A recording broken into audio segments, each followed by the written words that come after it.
Fala galera, tudo bem? Aqui é a Luísa e eu tô aqui com a Kati, minha super parceira, e a gente tá em mais um episódio do Pode Ser. E hoje nós estamos com dois super convidados e a Kati vai apresentar eles pra vocês. Super entretenimento, né, pra nossa noite. Estamos com o Cássio, então, do Mônaco Atacado, e com a Fernanda da Shein. Podem se apresentar? Vamos lá. Então, um prazer estar aqui com vocês, ser convidada. Meu nome é Fernanda, então eu tenho hoje 37 anos. De origem sou professora, né? Mas me aventurei na administração da empresa familiar do meu marido, né? Da família do meu marido. Iniciei um pouquinho antes da pandemia estourar, ajudando ele. E logo, então, eu fiquei grávida, tive que me ausentar, porque a pandemia, né, pegou todo mundo de surpresa, as grávidas não podiam trabalhar. E aí, esse ano, no fim do ano passado, a gente retomou as atividades da marca. E a marca, então, foi lançada no início desse ano, em março desse ano. E conta um pouco da marca, né, que ela tem um posicionamento bem diferente, né? O produto é diferenciado, né? A nossa marca, ela é uma marca de produtos de sapatos, né, sapatos 100% em couro, feitos de maneira artesanal. Então, existem sapatos dentro da marca que passam por um processo de 200 etapas de confecção manual.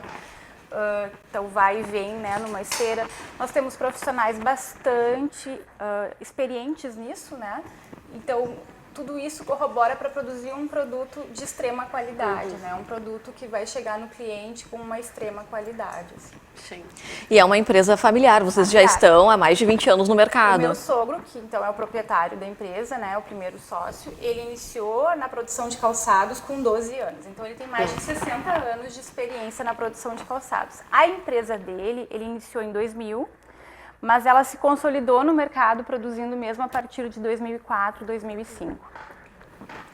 E o Cássio, conta um pouquinho pra nós, então, da trajetória. Bom, sou do Mônaco Atacado, tenho 33 anos, trabalho no ramo desde meus 9 anos de idade, então se tem uma coisa que eu sei fazer é trabalhar no rede de supermercados. Nunca fiz nada diferente disso. Sempre trabalhei com meus pais e meus tios na época, né? Em 2019 a gente fez, logo no começo da pandemia, ali 2020, a gente já tinha pré-estipulado um plano de sucessão da empresa, a gente já tinha feito uma valuation da empresa, onde a partir de 2020, na pandemia mesmo, nossos pais vieram se ausentar, no caso meus pais e um casal de tios meus, meu tio e minha tia, e a empresa ficou comigo e com meus dois primos, que são meus sócios hoje. Então, foi um momento para nós tranquilo, essa passagem, porque a gente já estava no processo, a gente já tomava à frente de muitas coisas no processo, mas foi algo para nós desafiador, porque nós saímos de um faturamento na época de 700 mil mês para um faturamento de 25 milhões mês hoje. Então é algo que pegou nós completamente desprevenido, então tu tá com um avião andando, abastecendo ele no ar a todo momento. E temos mais uma inauguração de loja para esse ano, mais outra inauguração para o ano que vem. Então é um processo onde a gente está agora estruturando a nossa base. Então, eu e meus sócios, cada um pega um setor. Eu fico com a parte comercial e marketing, meu sócio operacional, e a Michelle fica com a parte financeira, onde nós conseguimos, cada um tá na ponta, porém a gente está fazendo uma retaguarda agora com profissionais renomados no mercado, que já trabalhavam em outras redes, trazendo eles para junto para a gente conseguir ter essa bagagem para conseguir dar um Para passo juntar maior. essa experiência com as outras redes e alavancar. Exatamente. Legal. A gente acredita que o sucesso do negócio é uma boa retaguarda, então desde 2016 a gente já tem uma empresa de consultoria que presta serviço para nós, uma boa contabilidade, um bom jurídico, então nada seria... O que a gente fala? Nós sabemos vender mercadorias, né? A retaguarda ali é muito difícil.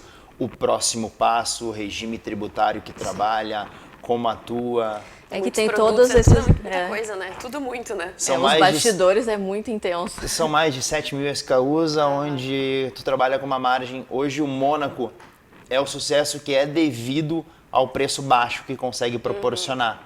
Só que esse preço baixo, para proporcionar ao pessoal, tu trabalha na última linha praticamente do teu lucro. Então toda a estratégia fiscal e recuperação fiscal ela é necessária para conseguir dá um fôlego para continuar fazendo, continuar trabalhando dessa maneira. Então a gente tem escritórios de recuperação fiscal muito bem estruturados, porque a gente está sempre trabalhando em cima do passivo para não deixar de pagar nada, para não ter uma surpresa lá na frente, mas também sempre trabalhando em cima do que a gente pagou indevidamente, porque são muitos SKUs e acaba mudando a todo momento, entra uma portaria nova, entra algo novo. Então acredito que esse é o nosso sucesso, é ter uma retaguarda muito bem estruturada para a gente conseguir, nós como sócios do negócio, conseguirmos... Que está chamando a atenção da região, né? Então tá dando bastante burbúrios, digamos assim, nas outras redes, né? A gente faz um trabalho muito forte com marketing também, né? Então desde 2016, eu sou formado em administração, fiz um MBA em marketing estratégico e um pós-MBA em marketing digital. Mas na época, 2016, quando eu comecei meu pós-MBA, tava aquela febre toda, WhatsApp, Instagram, Facebook, não era nem perto do que é hoje. Então, como eu digo, eu estudei marketing naquela época, mas... Se preparando para o... Mas querendo ou não adiantou de nada. O marketing, ele muda todo mês, muda mensal. Então, eu tive uma ideia naquela época do que era necessário. Então, junto com a consultoria, a gente começou, fez um Facebook. E aos poucos a gente começou a fazer um trabalhozinho meio que engatinhando. O boom mesmo veio durante a pandemia. Legal. Que daí a gente começou com as lives de oferta, a gente começou com as lives solidárias. E eu era completamente envergonhado para apresentar trabalho na faculdade e tudo mais. Mas daí a gente fala... Mas é realmente a cara da empresa, né? A gente vê nas redes sociais. E hoje a gente fala o que começou a dar dinheiro, né? Nossa, tá dando dinheiro, beleza, vamos fazer então. Com certeza, exatamente. Tá dando dinheiro, não dá cadeia, tá dando dinheiro, vamos continuar. A gente fala assim que a pandemia, ela fez as pessoas se jogar. Porque, tipo, ou tu te jogava e botava a cara, literalmente, a tapa, ou tu ia ficar pra trás. Eu era responsável por montar os vídeos pro pessoal fazer, né? Só que daí eu perdi a paciência, porque tu montava um vídeo e até fazer aquele vídeo acontecer demorava mais de uma hora. Eu disse, não tem esse tempo. Deixa que eu faço. Daí comecei a fazer, tu tem muito aquela questão de... O pessoal fala de autoprovação e tudo mais. Hoje eu, no meu perfil pessoa física, praticamente nada. Bloqueado, sem vídeos, nada. No meu perfil de pessoa jurídica, vários vídeos por dia, live, entro ao vivo, e é bem tranquilo, porque é aquela questão de provação, o pessoal que tá ali, ele tá querendo ver. Exato. Qualquer coisa, de segue, tá tudo certo. E não se comparar também, a gente fala muito isso também, de não se comparar, de realmente tu ir lá e ser autêntico. Eu acho que é isso que fez o diferencial. Exatamente. Então, para nós, esse foi o grande boom. E a gente conseguiu, nós tínhamos a nossa primeira loja lá, não era, vamos dizer assim, numa avenida, num ponto reconhecido, só que a rede social fez ela ficar conhecida. Legal. Então a partir disso que a gente começou com todo o processo de expansão e hoje a gente está indo para a nossa 4ª loja, em breve a gente já fechou o contrato com a 5ª loja para São Leopoldo ano que vem, muito aproveitando esse boom das redes sociais e esse boom de conhecimento do Mônaco. Como aquela empresa saiu de um faturamento de 400 mil para um faturamento hoje de 25 milhões. Antes não performava nem entre os 150 maiores do Rio Grande do Sul em supermercados. Hoje já performa entre os top 20 e num curto período de tempo, né? A gente está falando de 3 anos e meio, quase 4 anos. Muito legal, muito bacana. E, Fernando, o que tu hoje, como posicionamento de marca, tu acha que é fundamental assim, para alavancar? A gente está começando agora, né? A gente está, digamos assim, em 6 meses, né? Eu acho que é isso mesmo, tu não ter medo de... Alguém tem que dar a cara para a empresa, né? E colocar ali a essência da empresa mesmo. E eu acho que quando a gente vem de uma empresa familiar, ninguém melhor do que a gente, né? Para falar. Que entende o árduo caminho que a gente traçou até chegar ali, os valores que estão embutidos ali, o quanto de desgaste ou de dedicação existe naquele produto que a gente está oferecendo. Então, quando tu coloca lá o teu rosto, a tua pessoa para representar a empresa, tu representa também todas essas outras pessoas que estão. Eu acho que por isso que eu acho tão importante ser alguém, né, da família. Poderíamos contratar? Poderíamos, mas eu acho que a gente, né, enquanto que vai linkando, grupo, vai sendo né, a cara da empresa, É então. verdade, né? É? E eu vejo assim, né, hoje Eu acho que o dono da empresa, a gente tem uma garra que, olha, é difícil uma pessoa, às vezes, contratada ter a mesma que a gente É que tem. a diferença é que tu coloca amor no que tu tá fazendo, né? Exatamente. Tu coloca paixão por aquilo é meu, eu preciso vida, fazer às vezes. acontecer. Se não for, não vai dar certo, sabe? E a questão, tipo, que nem agora vocês, numa empresa muito grande, com várias pessoas, a responsabilidade que tem por trás também, né? Então, tu hoje- tem que fazer dar certo, né? Hoje nós estamos com 315 funcionários, agora com a inauguração da próxima loja bate praticamente 400 colaboradores. Poucos, 20, 30 colaboradores estão conosco desde o começo. Em 2020, quando a gente reinaugurou a loja em formato maior, em novembro de 19, a gente tinha 35 colaboradores. Hoje essa mesma loja tem 110 colaboradores e as outras têm 80 nessa faixa. Mas o único que a Fernanda estava falando ali é a questão do tu tem que dar a cara a tapa e deixar outra pessoa fazer. Se eu tenho um concorrente que tem alguém que está fazendo um trabalho tão bom, estou gostando do trabalho, eu vou lá, eu pago mais e trago ela. Simples. É isso aí. Ninguém consegue me pagar e me levar. Exatamente. Exato, porque- Nossa, ponto ótimo isso, Não verdade. tem como me tirar do negócio. Só quando eu vender o negócio, quando a gente vendeu o negócio para sair. Então não tem como. É um risco que a gente não tem. Diversos concorrentes nossos, a gente já viu que botaram pessoas para fazer e trocaram no meio do caminho, Que vão testando. E daí a pessoa não fica com aquela cara do negócio. Então hoje a gente está com 87 mil seguidores no Instagram. Eu, quando tô presente dentro das lojas, tu vê o carinho do pessoal. Olha só, para pra conversar, para pra dar abraço, para pra tirar porque foto. a pessoa vê tanto pelas redes sociais que, tipo, é da família. Com certeza. E essa questão, eu fui num concorrente meu, que ele tem um cara que faz um bom trabalho, eu fui visitar uma das lojas dele, daí tava eu, meu sócio, e o outro rapaz que é diretor nosso, eu olhei assim, o fulano lá. Tipo, esse tem 12 mil seguidores e eu já tava falando, cara, que legal ele. Então tu vê o que tu passa também pro pessoal que tá ao teu redor, né? Exatamente. Mas, pessoal, vocês que vivem em empresa familiar, assim, quais são os principais desafios, assim, hoje, que vocês identificam na gestão e em todos os quesitos, né? Eu vejo que às vezes é difícil, né, separar algumas coisas, assim, mas eu também vejo como um crescimento isso, apesar de ser um desafio, né? Porque tem gente que vai dizer, o negócio nunca sai. E realmente, é o foco principal. Então, quando a família se reúne, às vezes, né, a gente às vezes perde o foco, vai conversar da família, mas a gente Domingo acaba ali, almoço. exatamente conversando só do negócio, né? O que a gente poderia fazer, quais são as coisas que a gente tem que mudar. E aí, inclusive as crianças acabam participando, né? Todo mundo se coloca dentro da empresa, né? Mas eu vejo que a maior dificuldade é essa, assim, às vezes assim uma questão de separação, assim, a gente acaba trabalhando sempre, né? Sempre trabalhando, assim, eu vejo isso. Às vezes pode desgastar se não saber dosar, né? Não, eu acho que isso vai ter sempre um momento que qualquer família vai ter, né, o desgaste, mas eu também acho isso enriquecedor, porque quando tu percebe que tu chegou tu tem que achar um outro caminho, né? E aí tu recomeça e recomeça, né? Então, essa parte também é enriquecedora, assim, as pessoas vão acabando se moldando ou flexibilizando algumas coisas para também melhorar o negócio, para também melhorar a equipe de trabalho, né? Mas é muito isso de identidade, porque muitas das pessoas não me conhecem como Catiúcia, é Real Dreams. Tipo, cadê a Real Dreams? Ou coisa assim, é muito engraçado. Porque acaba registrando, marcando, a gente brinca até, porque eu salvo os contatos no WhatsApp, assim, com o nome de cada empresa. Então, provavelmente eu sou a Real Dreams de muitos WhatsApp, porque é muito isso, é a marca mesmo, né? A gente acaba ficando conhecido por isso. E tu, o que identifica como desafio? São 24 anos de empresa familiar, né? Eu já peguei bastante desafio de empresa familiar. E desde criança, né? Desde criança, desde meus 9 anos de idade. Então a gente...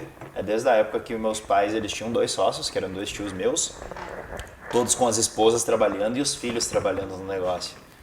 E o negócio não estava indo bem. Então começa aquela questão, a culpa é tua, a culpa é tua, a culpa é tua. E eu lembro disso perfeitamente.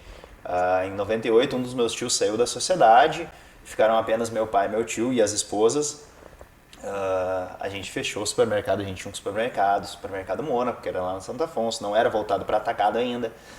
Meus pais praticamente quebraram em 98, em 2000, A gente começou com a venda externa, que tudo Mônaco, o atacado começou com uma venda externa.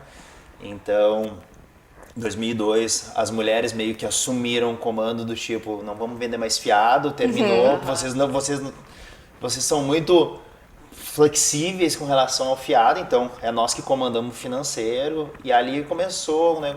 Começou de novo em 2002 o Mônaco, com meu pai e meu tio e as esposas tocando o negócio. Mas sempre dava uns entraves no meio do caminho com relação a, liberou um crédito pro fulano, porque a nossa venda externa ela era mais forte que a nossa loja.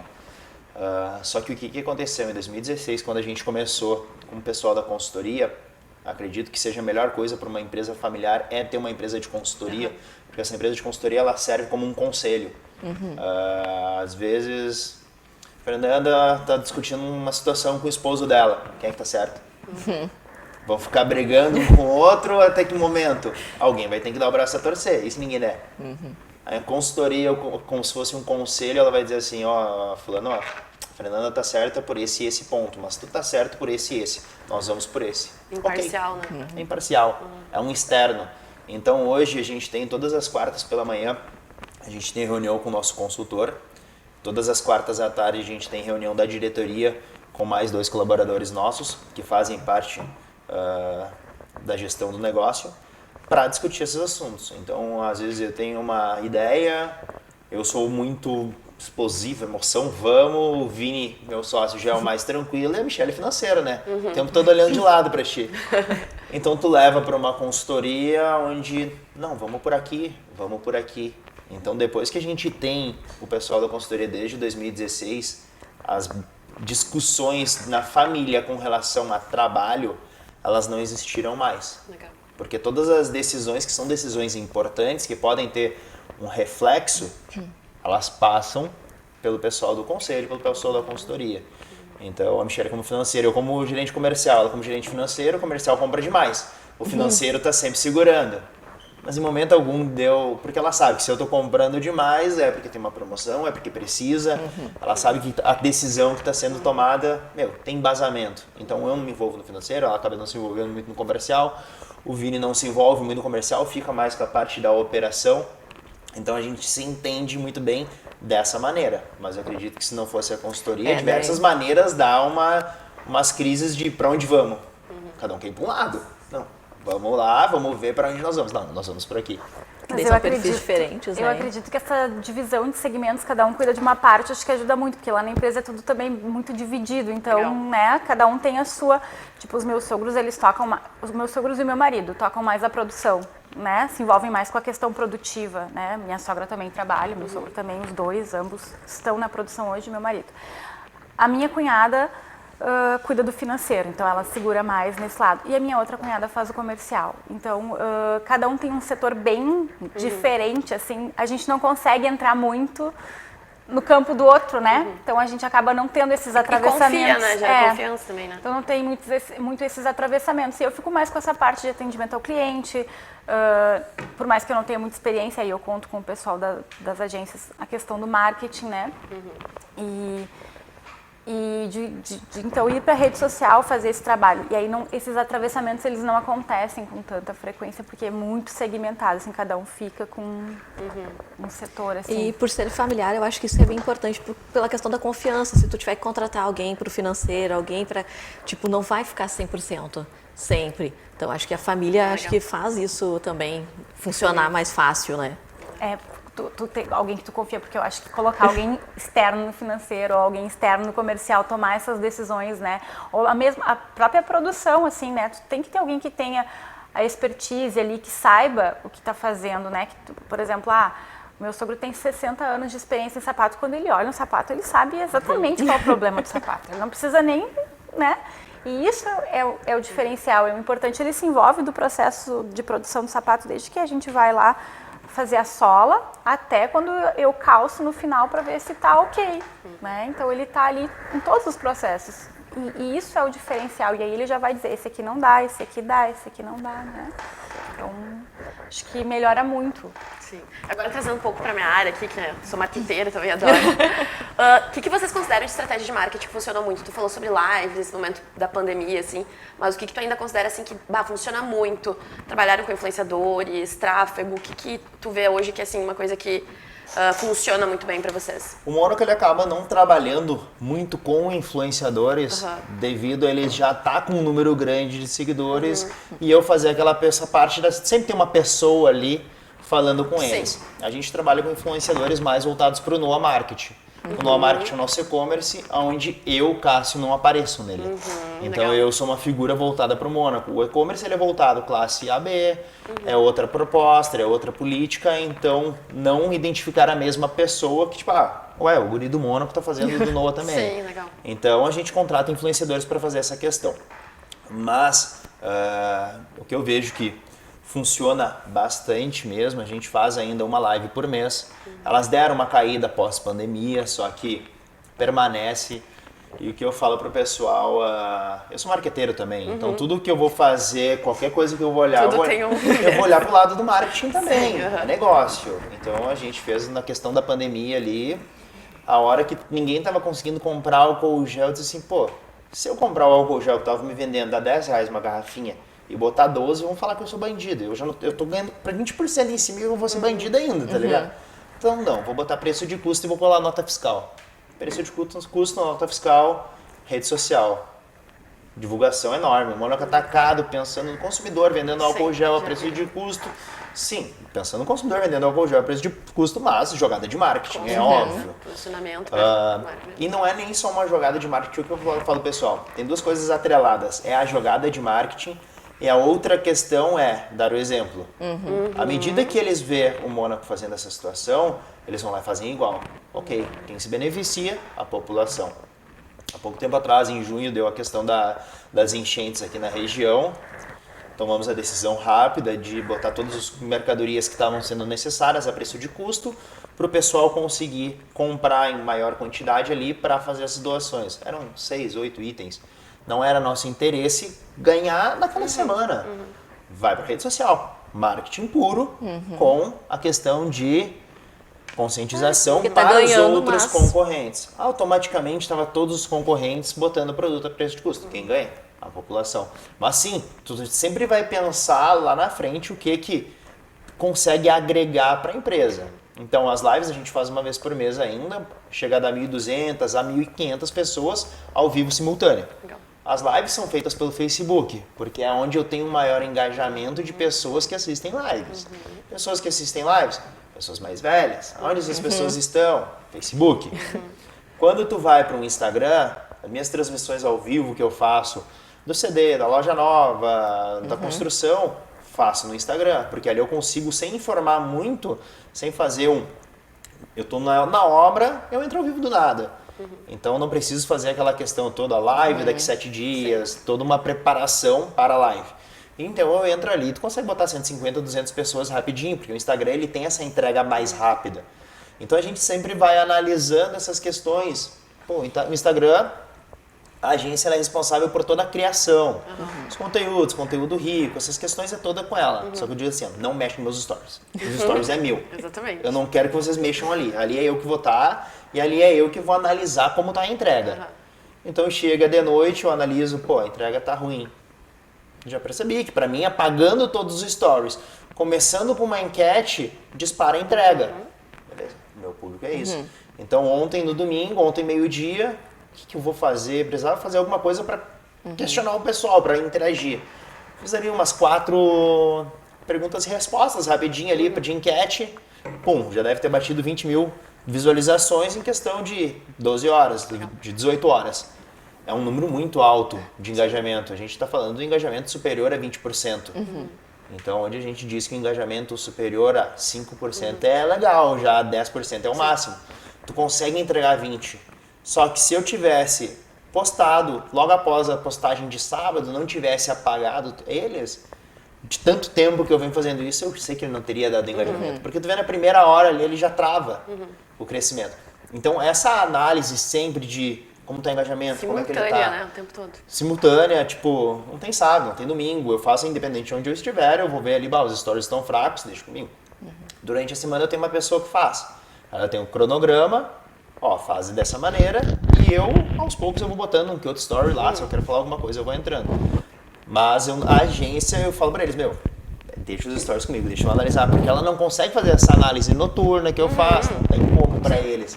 Então, às vezes, tu precisa apagar tudo 8 horas da noite e postar do zero com uma enquete perguntando se já dá pra botar as ofertas. E ali bomba, vai terminar a noite com 10 mil visualizações, das 8 à meia-noite. Então, essa análise sempre de como estão as estratégias, eu acho que ela é fundamental para ver onde o negócio está. E a outra questão é a verba que tu destina para o marketing. Então, não é... Tô puxando pro teu lado, viu? Obrigada. Não é porque a empresa saiu de 400 mil de faturamento para 25 milhões de faturamento que o investimento em marketing vai ser o mesmo ou vai ser 25 vezes maior, também não. Mas no meio do caminho tu tem que analisar, tu tem que... As pessoas têm que separar um valor para isso e às vezes não entendem. Tu tem que separar um valor para isso porque independente da tua marca, ela tá crescendo, tu tem que estar alavancando cada vez mais ela. Então em todo o processo de inauguração a gente pega um valor X, que normalmente a gente pega um valor com os fornecedores e um percentual desse valor é destinado para o marketing. Legal. Que daí, nas inaugurações, como eu comentei, daí a gente entra com influenciadores, a gente entra com todas as mídias offline e online. É influenciadores, é banner, é carro de som, é panfletagem no semáforo. A gente entra com, vamos dizer assim, em massa para atingir o público. Aumenta o investimento no Facebook, aumenta o investimento no Instagram, aumenta o investimento no Google durante aquele período de 30 dias da inauguração. Então a gente trabalha com campanhas fortes para inauguração e para aniversário. Natal e Páscoa a gente faz as campanhas, mas normalmente elas vão mais orgânicas, né? Mas para influenciar bastante a gente separa uma verba até além para quando é inauguração, para quando é mês de aniversário, para fazer um negócio mais em massa mesmo. Gente, estamos chegando no fim do nosso programa. Nossa, ele vai rápido. Bastante. Fê, mas conta pra gente aí algumas estratégias que vocês ainda estão testando e A gente ainda está testando algumas coisas, até porque o nosso público-alvo, ele ainda não está bem definido, né? A gente já percebeu algumas oscilações, então nós estamos ainda fazendo alguns testes. Nós chamamos influenciadoras aqui da região, então elas também fazem entrega pra gente. Até porque quando tu tem um sapato, uma peça de vestuário, seja lá qual for, a pessoa que vai comprar, ela precisa ver esse sapato, essa peça sendo vestida, sendo usada, né? Então, é importante que a gente tenha essas pessoas usando o nosso produto e mostrando a qualidade dele. E as influenciadoras foram muito importantes nisso, né? Para mostrar essa realidade. Isso, é. E a gente está ainda agora fazendo uma análise de como a gente vai gerenciar nos próximos meses, quais são as estratégias que a gente vai adotar, está sendo feita uma análise disso, para a gente ver como que a gente vai seguir.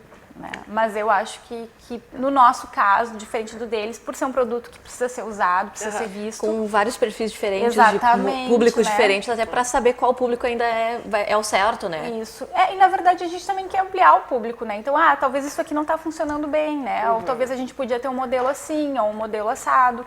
Então, a gente vai mudando conforme a gente vai vendo também o retorno. Uma outra coisa que parece meio arcaica, mas pelo público que a gente está atendendo e que eu gosto muito particularmente, eu que atendo as clientes no WhatsApp.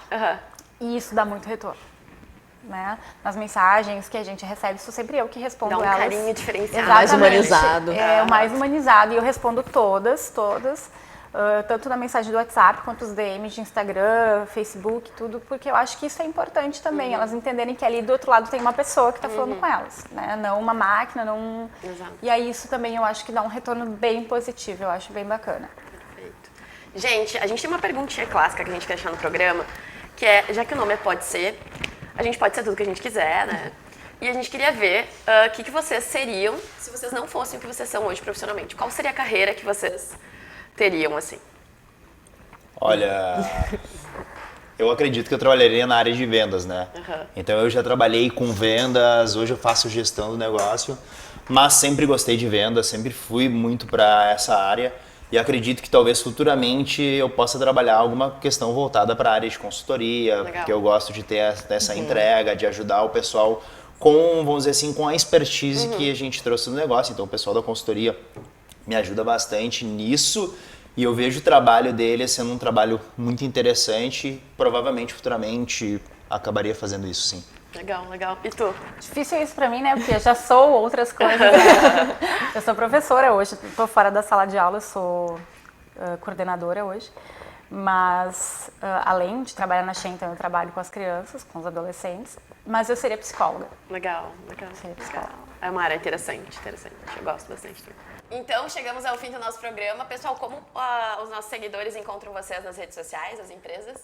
A nossa empresa é a Shein Brasil, né? Tudo junto, @Shein Brasil no Instagram e Shein Brasil no Facebook. Perfeito. A gente tem a nossa loja física, que é o Mônaco Atacado, nosso e-commerce, o único e-commerce do Vale dos Sinos, que é o Noa Market. E para quem tem supermercados, a gente tem a nossa rede social, que é a Reporsul, que é o pessoal da nossa venda externa. Perfeito. Gente, beijão, até mais. Obrigada. Tchau.